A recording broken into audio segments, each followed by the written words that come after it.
भगवते वासुदेवाय।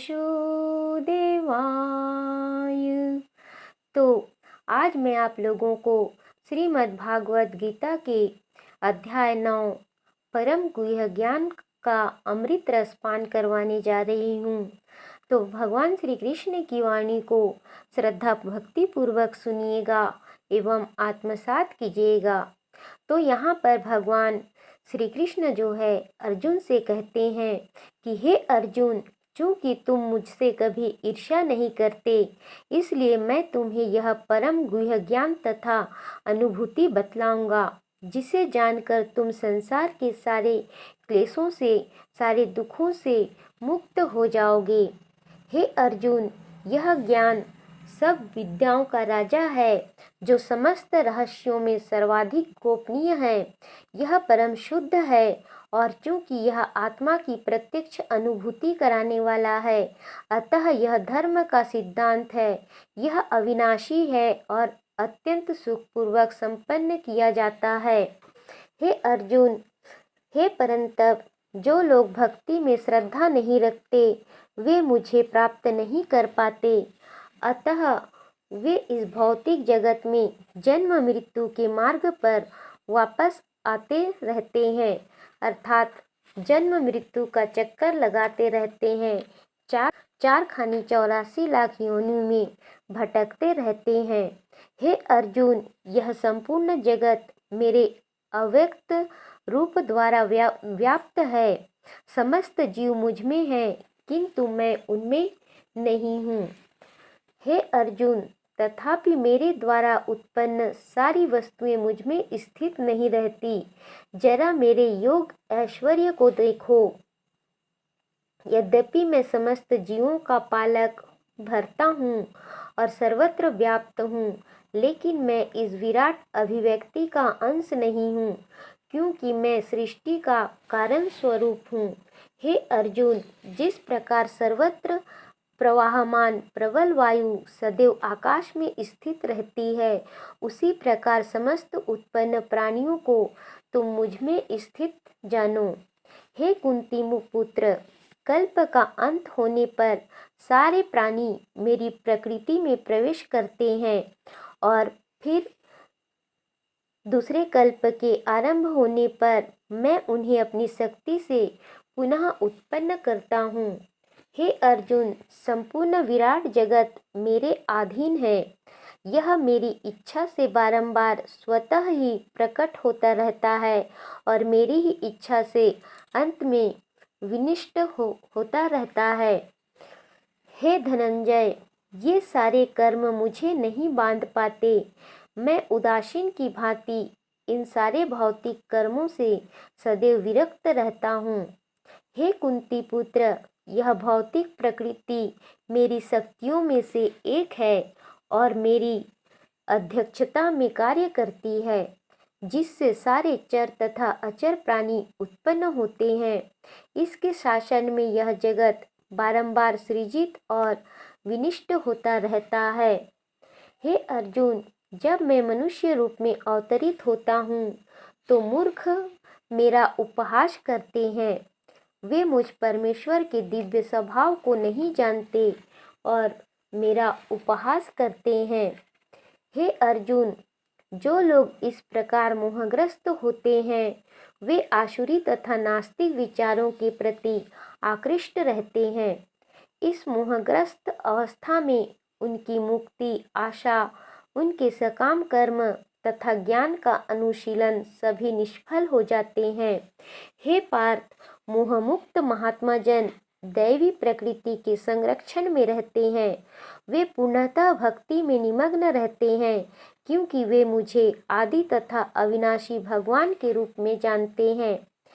ये महात्मा मेरी महिमा का नित्य कीर्तन करते हुए, दृढ़ संकल्प के साथ प्रयास करते हुए, मुझे नमस्कार करते हुए भक्ति भाव से निरंतर मेरी ही पूजा करते हैं। अन्य लोग जो ज्ञान के अनुशीलन द्वारा यज्ञ में लगे रहते हैं, वे भगवान की पूजा उनके अद्वैत रूप में, विविध रूपों में तथा विश्व रूप में करते हैं। हे अर्जुन, किंतु मैं ही कर्मकांड मैं ही यज्ञ, मैं ही पितरों को दिया जाने वाला तर्पण, औषधि, दिव्य ध्वनि, घी, अग्नि तथा आहुति हूँ।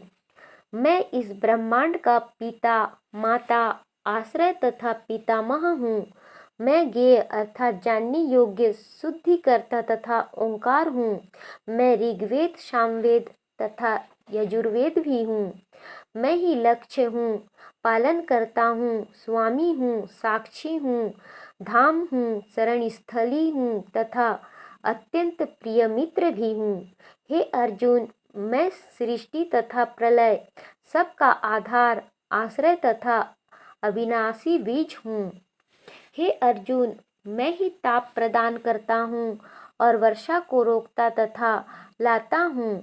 मैं अमरत्व हूँ और मैं ही साक्षात मृत्यु भी हूँ। आत्मा तथा पदार्थ अर्थात सत तथा असत दोनों मुझ ही में है। हे अर्जुन, जो वेदों का अध्ययन करते तथा सोमरस का पान करते हैं, वे स्वर्ग प्राप्ति की गवेषणा करते हुए अप्रत्यक्ष रूप से मेरी पूजा करते हैं। वे पाप कर्मों से शुद्ध होकर इंद्र के पवित्र स्वर्गिक धाम में जन्म लेते हैं, जहाँ वे देवताओं का सा आनंद भोगते हैं। इस प्रकार जब वे उपासक विस्तृत स्वर्गिक इंद्रिय सुख को भोग लेते हैं और उनके पुण्य कर्मों के फल क्षीण हो जाते हैं, तो वे इस मृत्युलोक में पुनः लौट आते हैं। इस प्रकार जो तीनों वेदों के सिद्धांतों में दृढ़ रहकर इंद्रिय सुख की गवेषणा करते हैं, उन्हें जन्म मृत्यु का चक्र ही मिल पाता है। हे अर्जुन, किंतु जो लोग अनन्य भाव से मेरे दिव्य स्वरूप का ध्यान करते हुए निरंतर मेरी पूजा करते हैं, उनकी जो आवश्यकताएं होती है उन्हें मैं पूरा करता हूँ, और जो कुछ उनके पास है उसकी मैं रक्षा करता हूँ। हे कुंती पुत्र, जो लोग अन्य देवताओं के भक्त हैं और उनकी श्रद्धा पूर्वक पूजा करते हैं, वास्तव में वे भी मेरी ही पूजा करते हैं, किंतु वे यह त्रुटिपूर्ण ढंग से करते हैं। मैं ही समस्त यज्ञों का एकमात्र भोक्ता तथा स्वामी हूँ। हे अर्जुन, अतः जो लोग मेरे वास्तविक दिव्य स्वभाव को नहीं पहचान पाते, वे नीचे गिर जाते हैं। जो देवताओं की पूजा करते हैं, वे देवताओं के बीच जन्म लेते हैं। जो पितरों की पूजा करते हैं, वे पितरों के पास जाते हैं। जो भूत प्रेतों की उपासना करते हैं, वे उन्हीं के बीच जन्म लेते हैं। और जो मेरी पूजा करते हैं, हे अर्जुन, वे मेरे साथ निवास करते हैं। उनको मेरे चरणों में स्थान मिलता है। यदि कोई प्रेम तथा भक्ति के साथ मुझे पत्र, पुष्प, फल या जल प्रदान करता है, तो मैं उसे स्वीकार करता हूँ। हे अर्जुन, हे कुंती पुत्र, तुम जो कुछ करते हो, जो कुछ खाते हो, जो कुछ अर्पित करते हो या दान देते हो, और जो भी तपस्या करते हो, उसे मुझे अर्पित करते हुए करो। इस तरह तुम कर्म के बंधन तथा इसके शुभाशुभ फलों से मुक्त हो सकोगे। इस संन्यास योग में अपने चित्त को स्थिर करके तुम मुक्त होकर मेरे पास आ सकोगे। हे अर्जुन, मैं न तो किसी से द्वेष करता हूँ, न ही किसी के साथ पक्षपात करता हूँ। मैं सबों के लिए समभाव हूँ, किंतु जो भी भक्ति पूर्वक मेरी सेवा करता है, वह मेरा मित्र है, मुझ में स्थित रहता है और मैं भी उसका मित्र हूँ। यदि कोई जघन्य से जघन्य कर्म करता है, किंतु यदि वह भक्ति में रत रहता है, तो उसे साधु मानना चाहिए, क्योंकि वह अपने संकल्प में अडिग रहता है। हे अर्जुन, वह तुरंत धर्मात्मा बन जाता है और स्थायी शांति को प्राप्त होता है। हे कुंती पुत्र, निडर होकर घोषणा कर दो कि मेरे भक्त का कभी विनाश नहीं होता है।